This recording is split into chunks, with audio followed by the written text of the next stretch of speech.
But just before that, I got to give you my thoughts on the game last night. What a game by a couple of Ontario boys. Bryce Alderson, Russell T-Bird, and let's not forget, the young man, 17 years of age, who joined us here on Red Card 24 hours before he made his historic debut, Marco Carducci. What a performance the young man put in there. 17 years of age. Sure, he made a couple mistakes, but he's 17. Sure, he let in 2 goals by Defoe and Bradley, World Cup, world-class players. And I got to tell you, the rest of it, he did just fine. He was relaxed, composed, and he held his own. To me, this was an outstanding performance by the Whitecaps. Well coached by Carl Robinson. I mean, to me, I think Carl Robinson outcoached Ryan Nelson of TFC in so many different departments last night. I got to tell you, to me, this young Whitecaps squad looks so promising, much more promising than some of the youngsters on TFC. With all due respect, I look at the youngsters on TFC like Daniil Henry. I mean, he's had his ups and downs, and I'm a big supporter of Daniil, but he's had his ups and downs.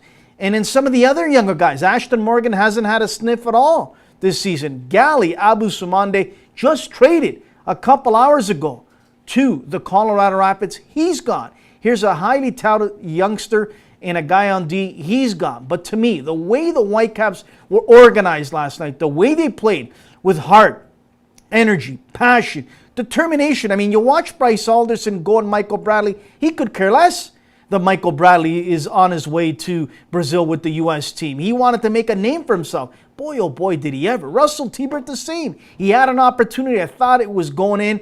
And the guy really made a statement for himself and for all the young Whitecaps out there like Carducci.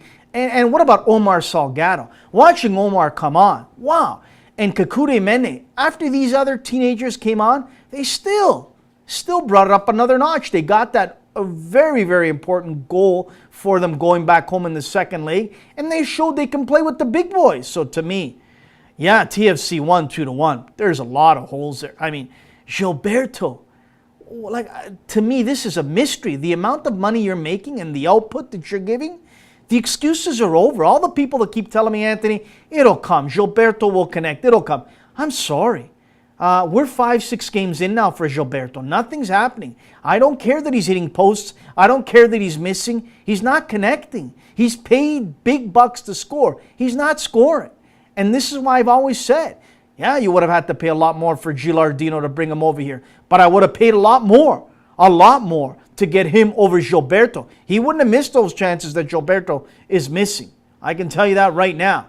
And if it's true, and I'm hearing that it's true, and I'm hearing that it could happen, and I would love to see this guy in a TFC uniform, Breck Shea will put the ball in the back of the net. That's a big-time target. That's a guy that knows MLS. Saw him here firsthand with FC Dallas in the final and really had an outstanding season that year and then made his way to Europe. And now it looks like he could be making his way back to North America and TFC.